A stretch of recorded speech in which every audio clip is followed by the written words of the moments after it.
Olá, para quem não me conhece, meu nome é Alexandre Ferreira, trabalho com jogos desde 2014, eu sou instrutor parceiro autorizado pela Epic Games desde 2021, sou artista 3D focado em Environment, me especializei também em pipelines de Technical Art usando a Unreal Engine.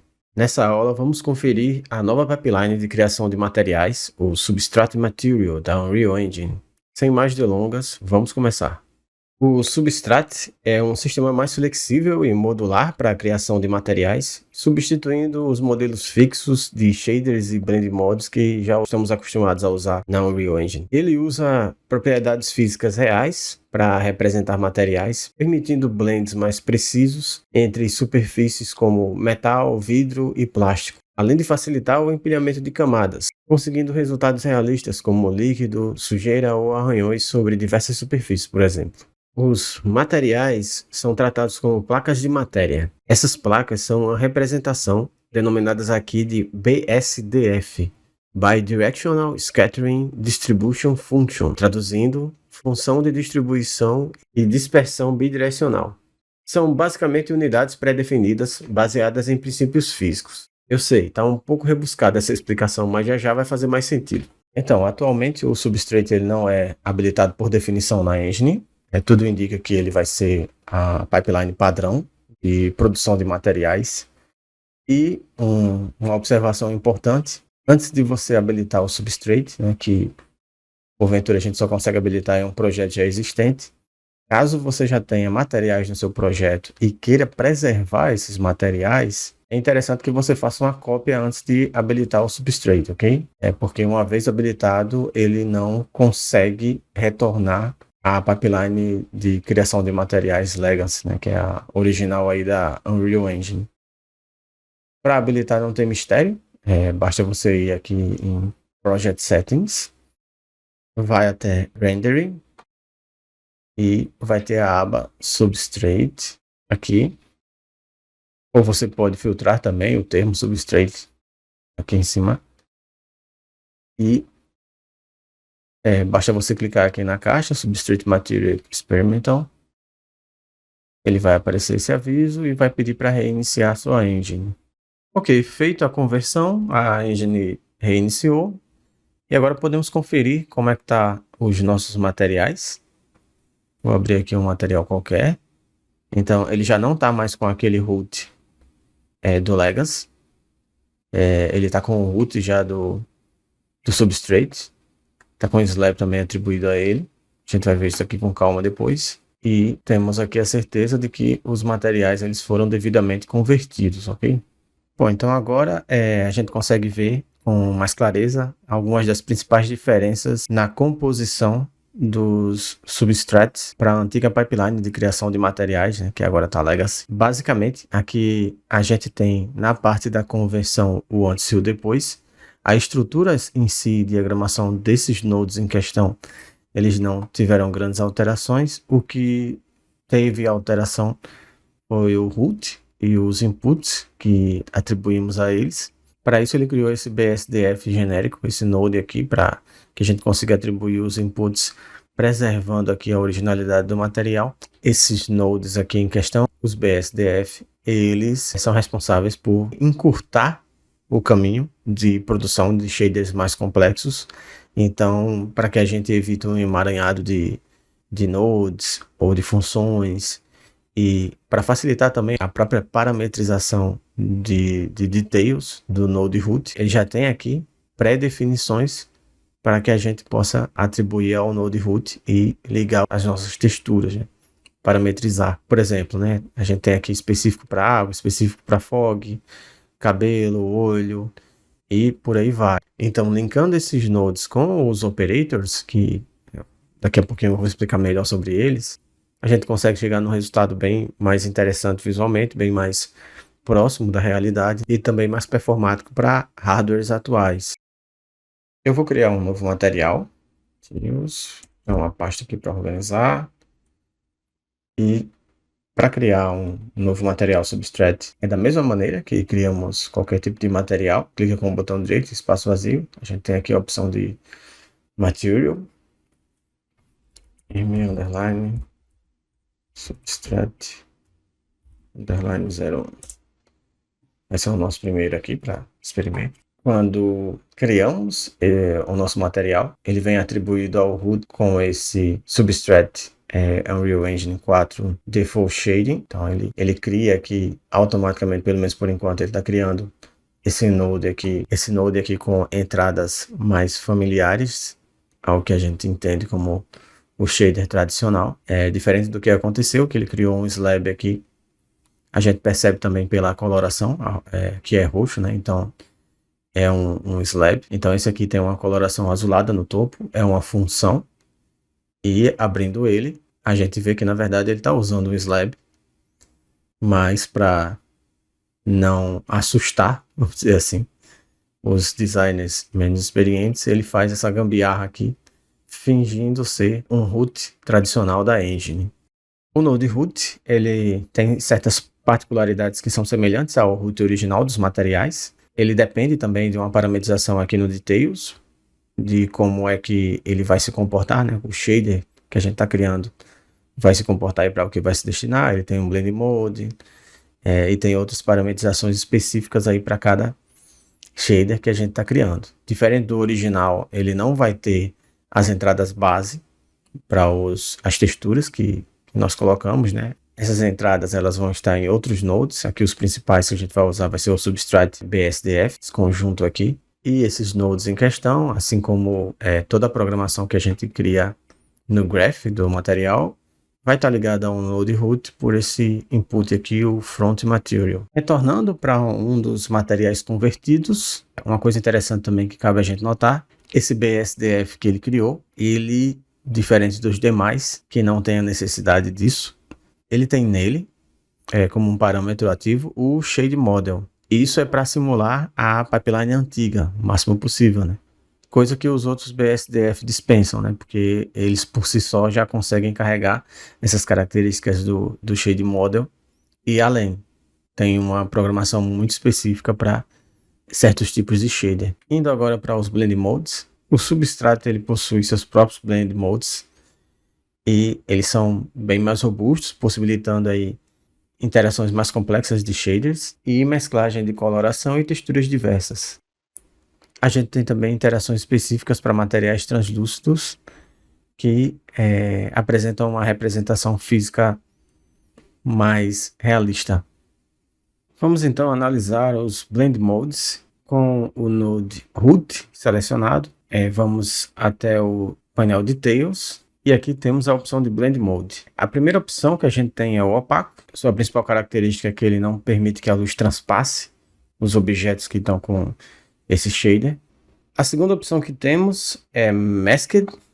Ela habilita esse input, o Opacity Mask, e ela permite com que o objeto com esse shader em questão, ele seja renderizado parcialmente. Partes que vão ficar invisíveis do objeto podem ser controladas a partir de máscaras de textura. Aqui já começam a aparecer algumas peculiaridades do Substrate. O Translucent Gray Transmittent é um material semelhante ao Blend Mode Translucent do material Legacy. Ele é um material translúcido com superfície colorida, mas sua transmitância é reduzida à escala de cinza. Ele tem um processamento um pouco mais rápido, é mais performático e ele é um blend padrão para materiais translúcidos que não suportam translucidez colorida por hardware. Seguindo agora, vamos para Additive. Ele adiciona a cor do material à cor do fundo, onde a cor final é igual à cor da fonte mais a cor do destino. Colored Transmittance Only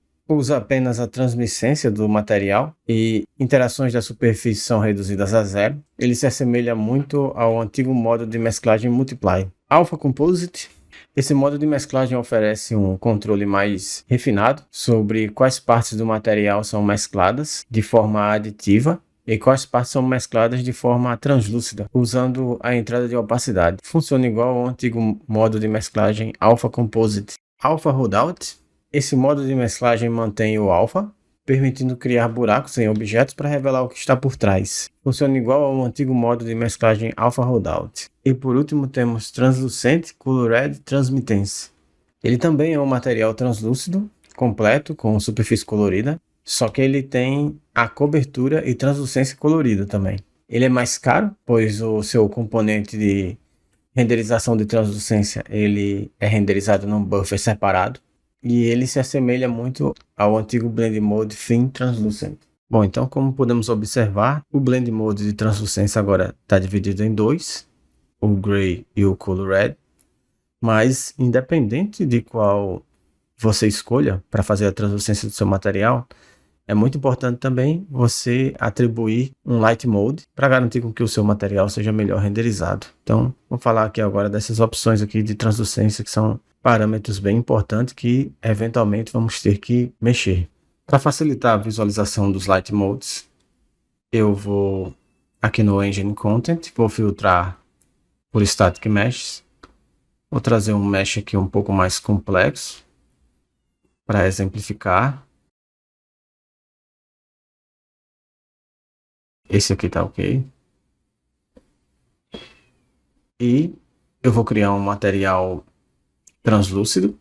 Vou trazer um slab.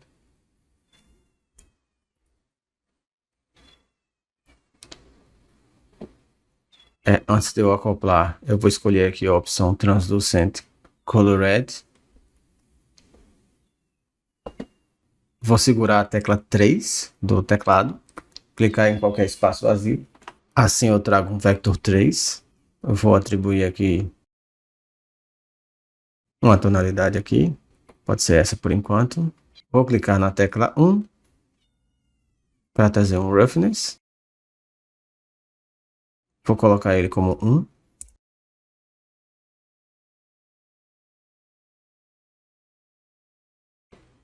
Ok, com o root selecionado, eu vou agora em Refraction Method. Vou escolher aqui o Index of Redirection.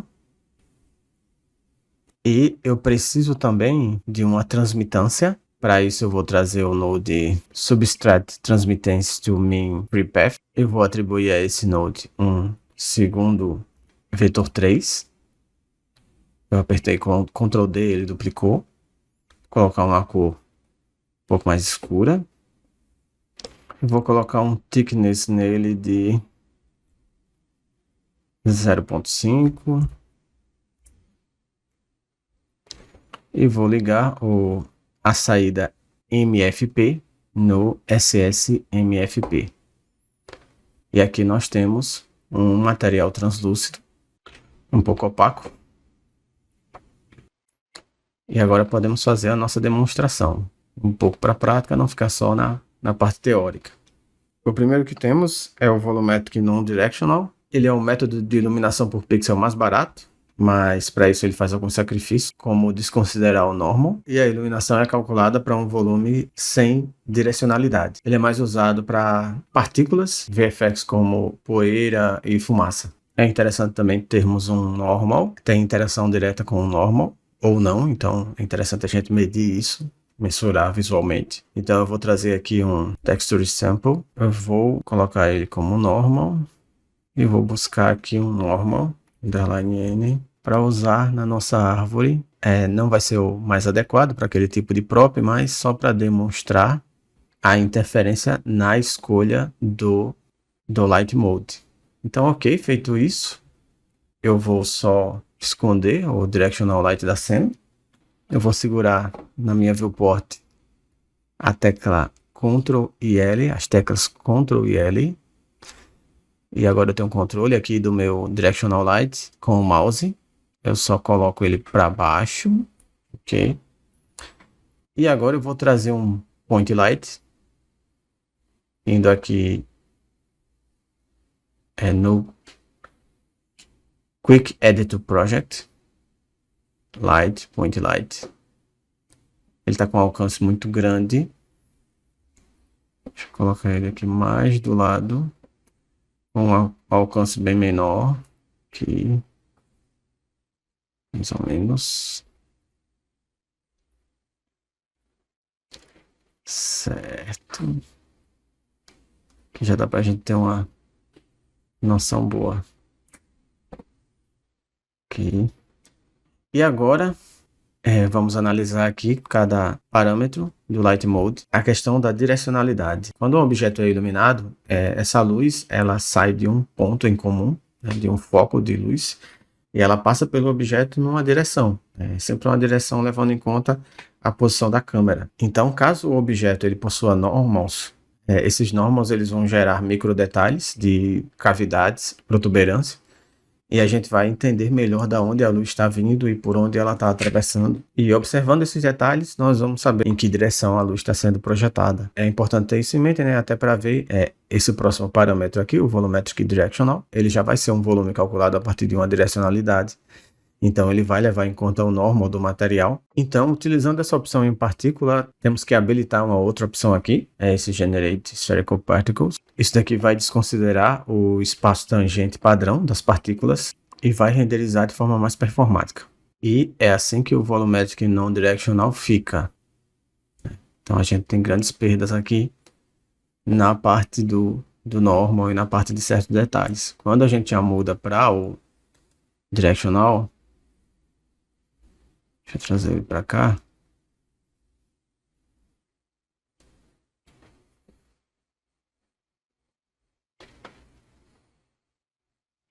Ele já passa a calcular a direção dos normals nos detalhes do objeto. E mudando para o Volumetric per Vertex Non-Directional, dando um Apply. Como na descrição, ele calcula pelos vértices. Ele é igual ao Volumetric Non-Directional, mas a iluminação é avaliada apenas nos vértices. Então ele reduz muito o custo no Pixel Shader. Então, saindo do per Vertex Non-Directional para o Directional, a gente também tem uma iluminação focada nos vértices, para ser menos custosa, mas ela já usa um cálculo mais preciso com relação ao shader baseado no normal, nas interações com o normal. E ela tem algumas limitações também com relação a certas distâncias usando Directional Light. E indo agora para o Surface Translucence Volume, ela tem um alcance limitado, mas o custo de pixel é baixo, o que torna ela mais uma opção performática. E ela é mais indicada para superfícies como vidro e água. E só a iluminação mais difusa é suportável. Então esse objeto complexo aqui, ele já perde muito, né? Mas caso a gente coloque um plane,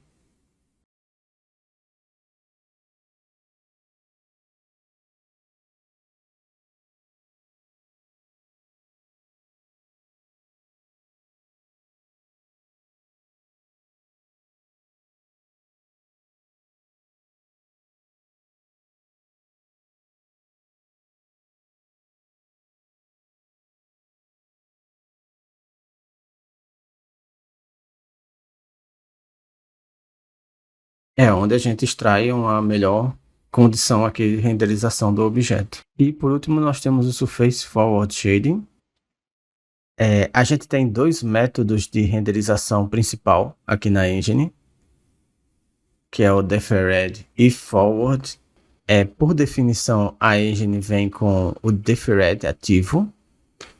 E para a gente conseguir visualizar esse efeito, que é exclusivo aqui para o Forward Render, a gente tem que ativar ele.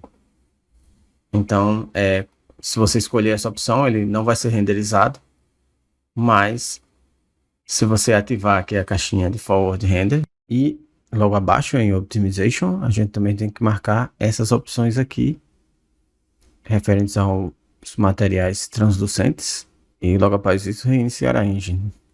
E agora sim podemos ver a interação do Forward Shader. Essa opção do Forward, ela vai mudar drasticamente algumas pipelines de renderização. Então eu estou ligando ela aqui a nível de demonstração para a gente ver como é que funciona e quais os diferenciais aqui, como é que o Shade Mode se comporta com ela. Mas eu não recomendo você ligar ela antes de conferir bem quais são as precauções, principalmente com relação à parametrização de materiais e de texturas, antes de ligar essa opção, tá? Eu liguei agora para demonstrar, mas eu vou desligar aqui e voltar para o modo Deferred. Vamos compreender agora um pouco mais sobre o Substrate Slab. Ele é um material projetado para ter um conjunto necessário de parâmetros, a maioria das aparências de materiais, a maioria do que pode ser alcançado. E para isso ele tem essa divisão entre interface e meio, onde a interface é o limite onde a luz interage com a superfície de um material, e o meio é o volume de matéria abaixo da interface, onde a luz é espalhada, transmitida e absorvida. As propriedades da interface são definidas principalmente pelos inputs de roughness, normal, diffuse, albedo, F0 e F90, e as propriedades do meio são definidas principalmente pelas entradas do input Mean Free Path, ou MFP. O Substrate Slab é uma substituição modular para o root, se considerarmos como um modelo antigo de criação de materiais. Ele é composto de vários atributos de superfície, como diffuse, specular, roughness, emissive, cloth, anisotrope, entre outros. Todos os nós BSDF do substrato contêm propriedades que são relevantes para os outputs dos materiais que pretendemos criar, como, por exemplo, outputs específicos para olho, cabelo, camadas transparentes e assim por diante. No modo tradicional, os materiais dependiam do Blend Mode para apresentar inputs que podiam ser usados. O Substrate usa diferentes slabs BSDF, que também pode ser entendido como placas, devido à sua representação gráfica, para definir o tipo de material, e como elas não estão mais vinculadas diretamente com o Blend Mode, elas podem ser colocadas em camadas misturadas para produzir vários tipos de materiais. Vamos agora conhecer um pouco mais sobre os inputs do Substrate Slab, começando pelo Diffuse Albedo. Similar ao Base Color, nas pipelines tradicionais de criação de material, ele define a porcentagem de luz difusa em uma superfície, e o seu valor padrão é 0,18. F0 define a cor e o brilho do specular, onde a superfície é perpendicular à câmera. Para materiais dielétricos, como plásticos e outros não metais, o valor varia geralmente entre 0 e 0,08. Para metais pode chegar a 1.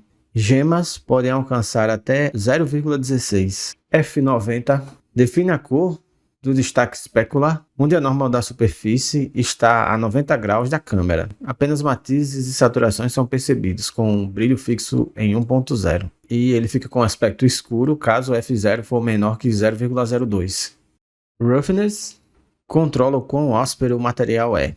A rugosidade varia de 0 a 1. Em 0 suave, reflete como um espelho, e 1 totalmente áspera. A superfície é completamente fosca ou difusa. Uma coisa importante para se notar é que quando usamos a anisotropia, o valor é aplicado no eixo tangente. Anisotrope controla a direção da anisotropia do material. 0,1 destaque alinhado ao bitangente e 1 destaque alinhado ao tangente. Bom, então para quem não sabe, a anisotropia ela é uma característica anteposta à isotropia, que são basicamente conceitos usados para descrever como um material interage com a luz. A isotropia ela reflete ou espalha a luz de forma igual para todas as direções, independente do ângulo de visão. Um exemplo comum são superfícies lisas, como os plásticos, cerâmicas, sem uma textura de baixo ou alto relevo, ou qualquer coisa do tipo, que faça com que a gente veja o espalhamento de luz da melhor forma possível, sem interferência. Já a anisotropia, quando a reflexão ou dispersão da luz varia dependendo da direção da superfície, ela cria efeitos visuais únicos, como em grãos de metal escovado ou nos reflexos alongados de disco de vinil. Então, quando você observa aquele objeto, dependendo do ângulo e da incidência de luz sobre ele, ele gera um efeito que acaba modificando a incidência de luz sobre si mesmo. E na Unreal, esse efeito de anisotropia, eles são controlados nos materiais por meio de parâmetros específicos, permitindo criar superfícies com essas características visuais mais realistas com relação à iluminação, como cabelos, tecidos e metais finamente polidos. Essa entrada define a normal do shader por pixel e basicamente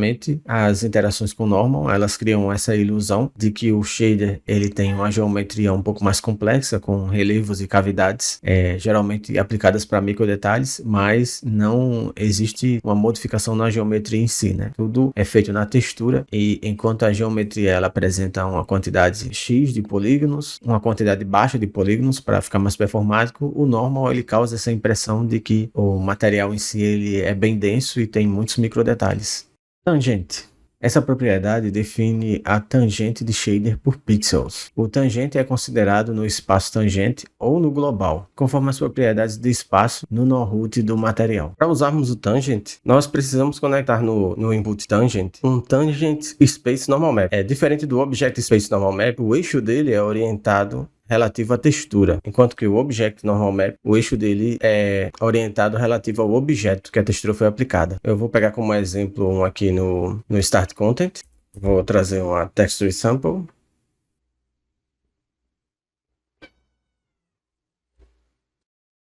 Esse aqui. Vamos conectar ao Tangent. E, a princípio, a gente não vê, porque o Tangent ele tem uma dependência do input anisotrope.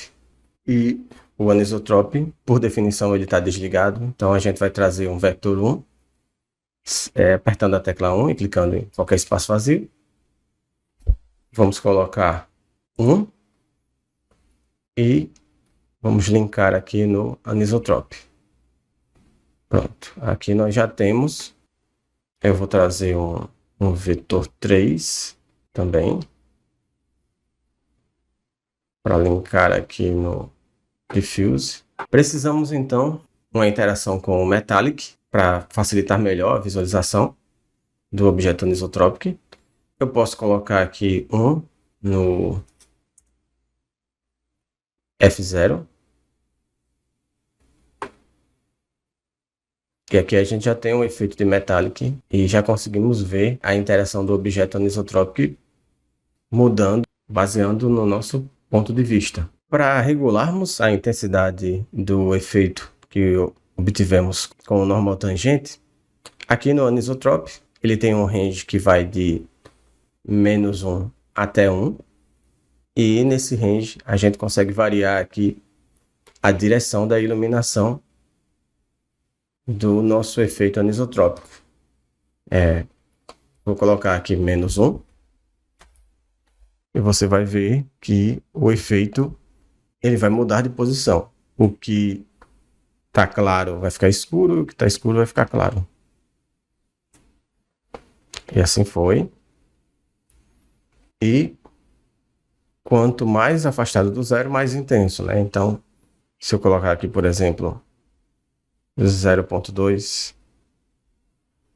ele ainda vai ter o efeito anisotrópico, mas vai estar um pouco mais fraco, um pouco menos intenso. Uma outra coisa também que é interessante observar é que os efeitos anisotrópicos, conseguidos aqui com os dois inputs, eles também vão depender do roughness do objeto. Então, caso o input roughness estiver com um valor de 0, que é o valor que vai se assemelhar mais a um espelho, a gente vai perder a capacidade de observar com clareza o efeito anisotrópico.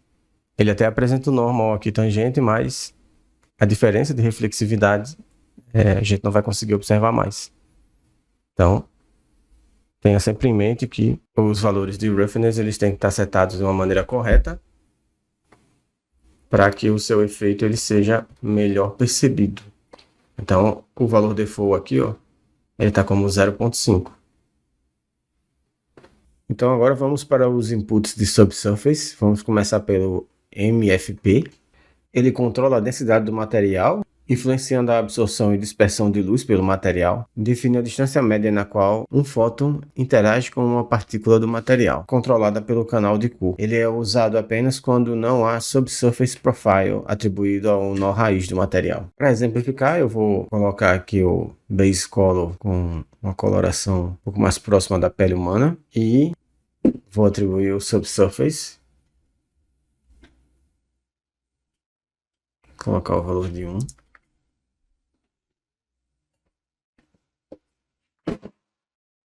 Ele já fica com esse aspecto mais cremoso quando a gente atribui. E temos um node aqui, o Substrate Transmittance,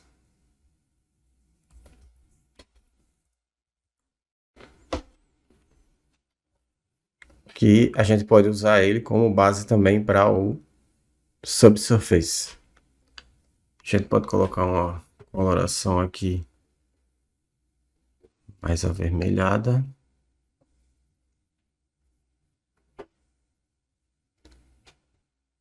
E o thickness 0.5.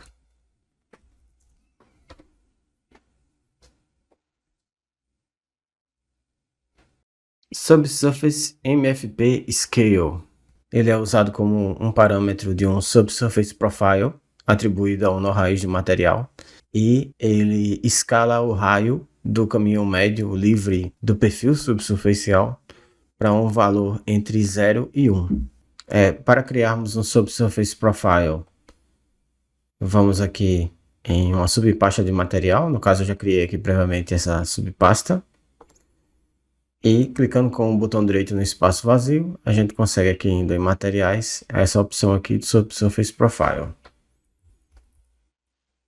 O nome é como SSP01. E agora voltando para o material, a gente já vai ter,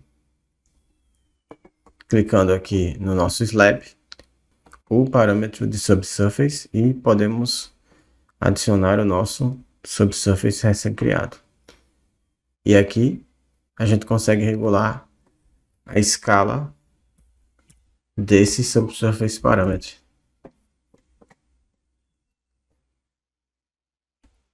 Subsurface Phase Anisotropy. Quando atribuímos a esse parâmetro valores positivos de um vector 1, alongamos a função de fase de direção da luz, causando uma dispersão para frente. Valores negativos fazem um efeito contrário, alongam para trás, causando uma dispersão de luz para trás. Como é que a gente vê isso aqui exemplificado? Eu trouxe de volta o esquema do Anisotropic e eu tenho agora parâmetros no Anisotrope, no Roughness, no Target e no Subsurface também. Eu mantive aqui o node da Substrate Transmittance to Mean Free Path. E além deles, eu vou colocar aqui vou segurar a tecla S e clicar em qualquer espaço vazio para eu criar o meu parâmetro.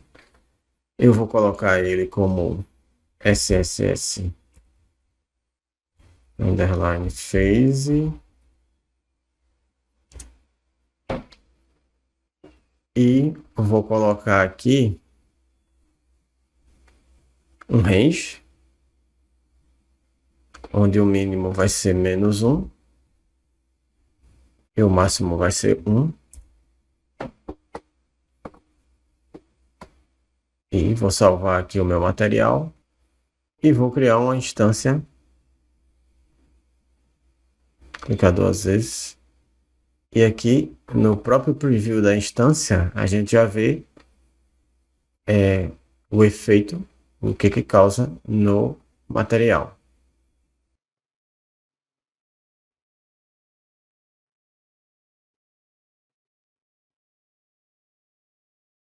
Emissive Color controla a intensidade e coloração de efeitos emissivos no seu material. Ele consegue, então, emanar de forma mais intensa a luz, basicamente.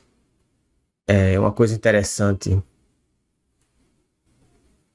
Então, aqui para demonstrar, eu vou colocar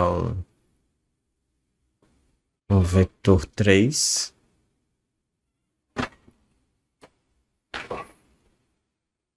Vou até meu level. Seguro Ctrl L para modificar a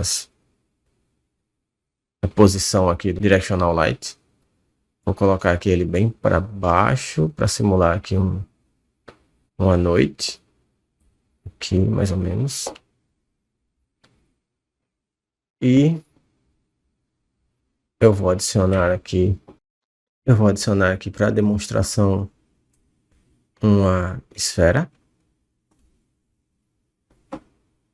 Vou colocar o meu material nela. Compilar. E aqui a gente tem uma emanação. Ele não é tão preciso e acurado quanto um point light, ok?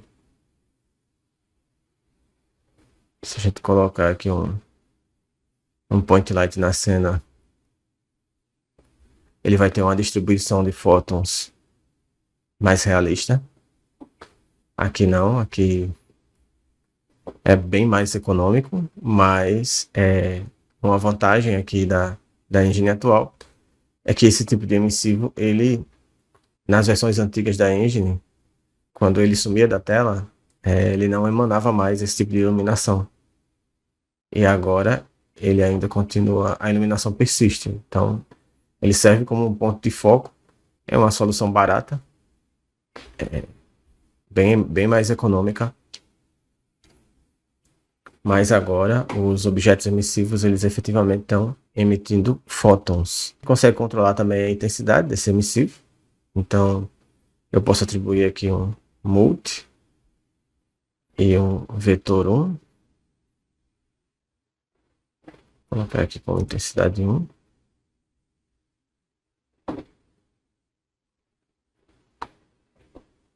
E, na verdade, ao invés de eu usar isso aqui, um vetor 3, eu vou usar uma máscara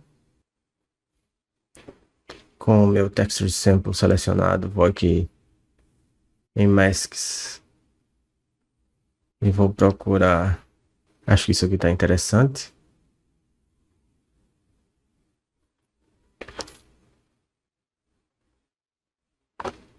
E eu vou atribuir uma cor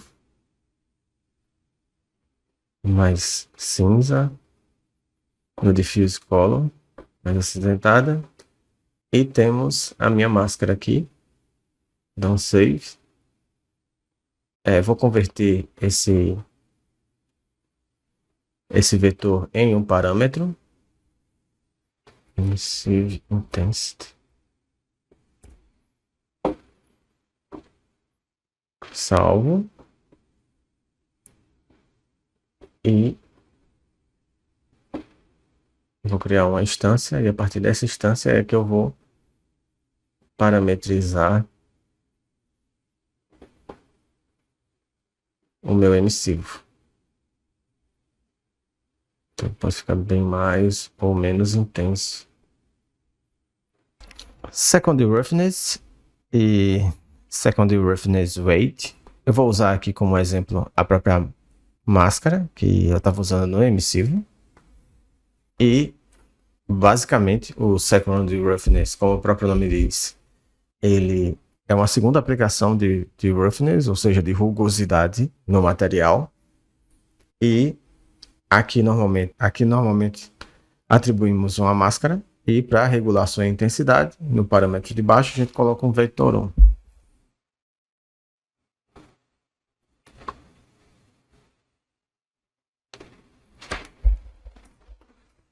Colocando o valor de 1, a gente tem como regular a intensidade do roughness, e os três podem trabalhar juntos, né, em conjunto. Simplificou, porque dava para a gente colocar vários roughness no material, mas era bem mais custoso e complexo de se trabalhar. Mas dava para fazer com uma sequência de LURPs. Mas agora a gente tem essa opção aqui, que se tornou mais barata e mais interessante. Então, dá até para fazer um blend entre mais de uma máscara.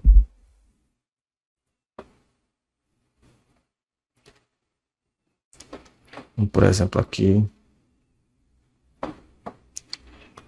Então eu tenho uma grade, e todo o meu efeito de roughness referente a essa máscara aqui está ocorrendo em uma parte específica dessa grade.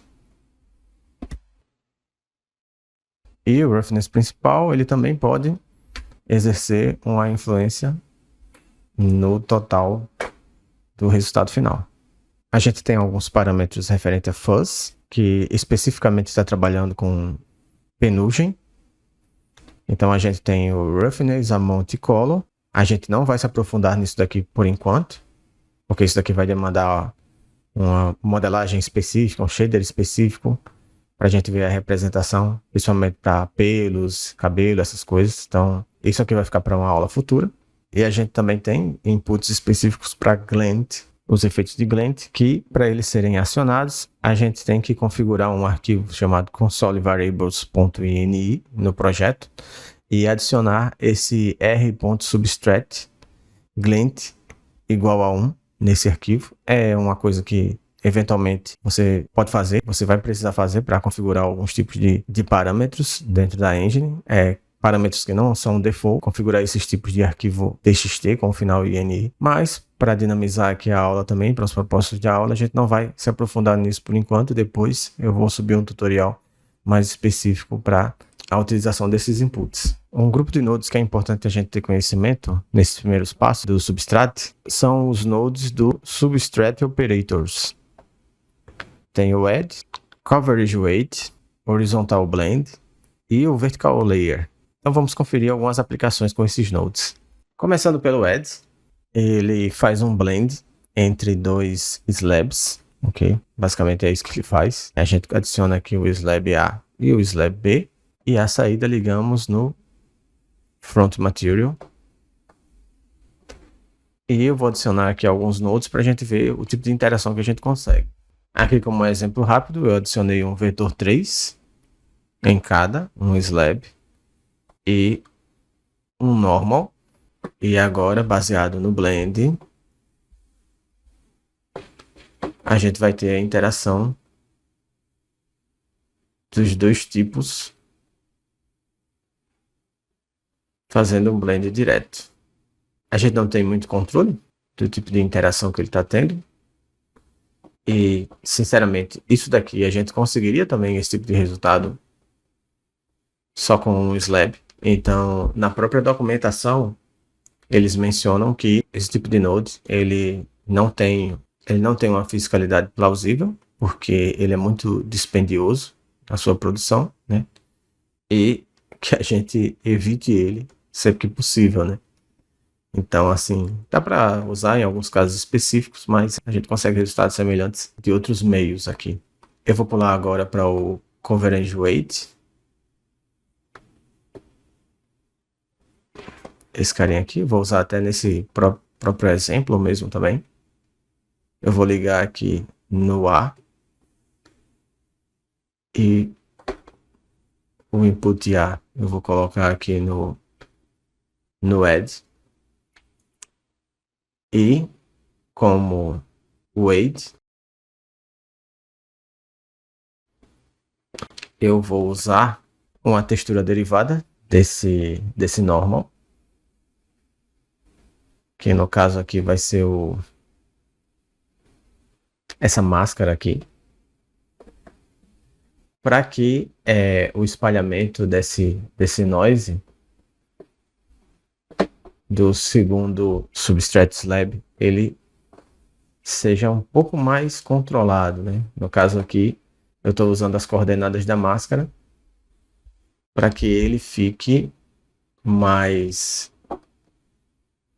concentrado no baixo relevo. Então agora, escolher ser um pouco mais.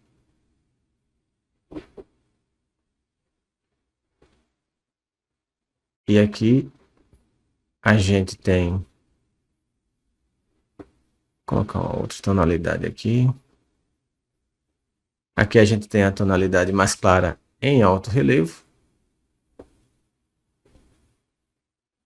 E a tonalidade mais escura em baixo relevo. Ok? Graças à interação aqui com o Wade. Vamos agora criar um exemplo com o Horizontal Blend. Eu vou atribuir aqui um Substrat Transmittance to MainFreePath no Subsurface MFP. E eu vou colocar aqui uma coloração mais próxima da pele humana. Vou remover esse Metallic. Vamos ver ele aqui. Colocar essa tonalidade um pouco mais para baixo para a gente conseguir ver bem o efeito do Subsurface. Ok. Ele fica com esses artefatos aqui de sombra. Mas na aplicação do resultado final, isso aqui não necessariamente aparece.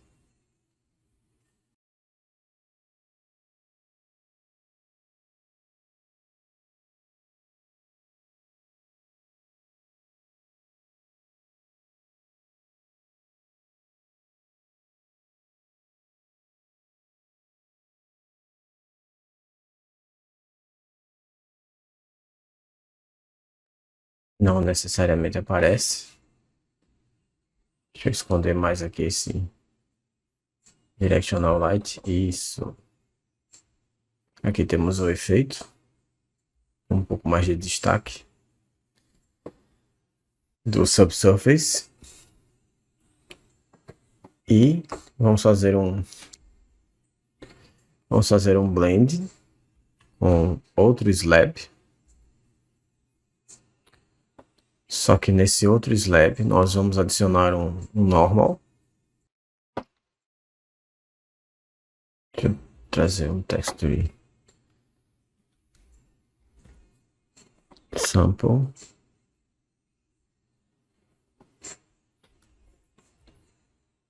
Esse aqui, ground gravel, para a gente criar um noise bem evidente. Vou atribuir ele aqui ao normal. E para a gente ter um preview aqui de como está ficando, eu vou linkar aqui direto no input front material. Aqui já está uma pele bem mais grotesca.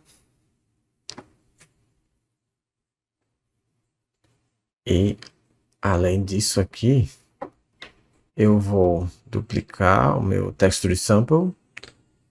Vou trazer uma máscara. Essa máscara aqui, Offset Noise Distance Field. Vou linkar ela no Roughness. Vou atribuir um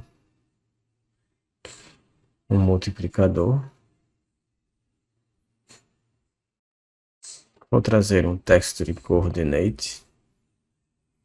Um Add. Vou trazer um Render. E vamos criar essa intenção de movimento. Eu vou colocar menos 0,4 aqui.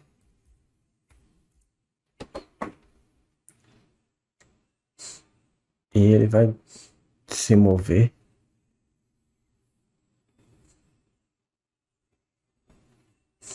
E para, além do roughness, para dar a impressão de movimento sobre a pele, eu vou remover aqui esse vetor e vou colocar esse aqui, a textura como thickness do subsurface. Vou deixar esse roughness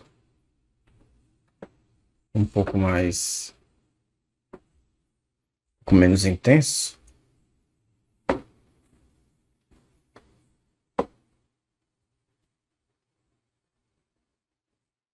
Deixar ele um pouco mais molhado.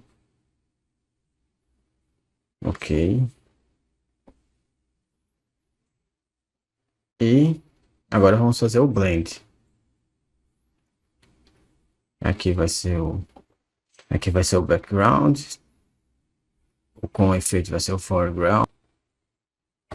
Linkamos ele no front material. E eu vou criar um parâmetro. Aqui. Skin Effect. Vamos começar com 0. Então, Apply. Aqui os valores entre 0 e 1. Vamos fazer o blend. O blend entre os materiais. E eu vou converter aqui. Vou criar uma instância. Jogo aqui para meu objeto. E aqui a gente consegue fazer o blend, horizontal blend, de uma maneira parametrizada, bem interessante.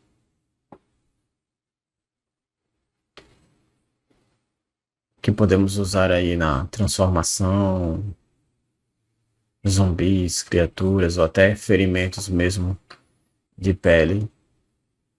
A gente consegue parametrizar aqui e puxar via código. E vamos usar agora o Coverage Weight. A documentação esclarece para nós que ele funciona como uma capa, uma cobertura, e que ele é usado sempre junto do Substrate Vertical Layer. Okay? Ele é ideal para poeira, sujeira, esse tipo de coisa. E que, quando a gente parametriza ele, valores baixos acabam expondo o que tem no blend inferior do vertical layer, né? O slab inferior do vertical layer. Então vamos trazer também o vertical layer. Ele vai ficar aqui em cima. Vamos trazer mais uma vez dois slabs.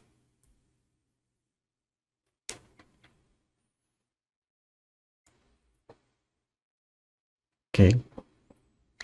No slab de cima, vamos adicionar aqui um substrato metalness. Trazer um vertical 3. Esse aqui vai ser a nossa sujeira.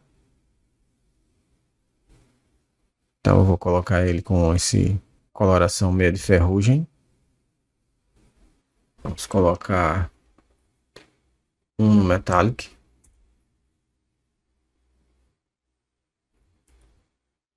E 0,5 no specular. Para ter um preview aqui, eu vou linkar direto no Front Material. Certo. Aqui a gente pode repetir os nodes, mudando somente a coloração. Fica um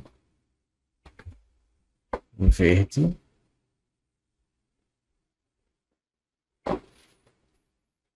Ok. Deixar ele um pouquinho mais claro.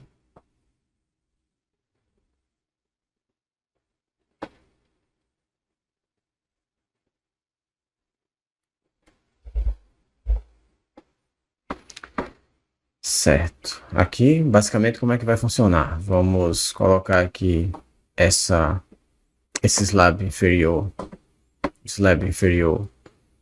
no bottom, o slab superior no coverage. E aqui, colocando um parâmetro simples, quando o weight está zerado, ele mostra o slab inferior, slab bottom, e quando ele está 1, ele mostra o topo, que é a capa. E a gente pode também colocar um noise para parametrizar isso. Ok.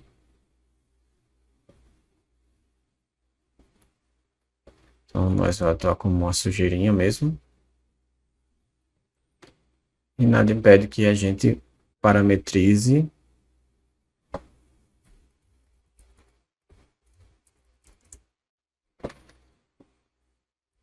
isso aqui com multiply.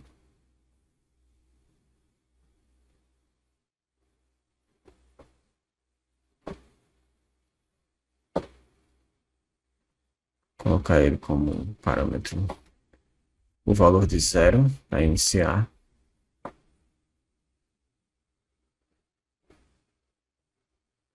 Vamos então converter no...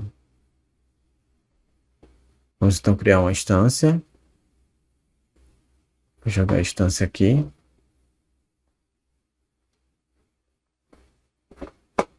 E aqui conseguimos fazer a adição do exemplo de sujeira. Obviamente, para ficar mais interessante, a gente pode usar um normal, mas aqui é mais para exemplificar, ok? Então é isso, espero que vocês tenham gostado dessa aula e até a próxima.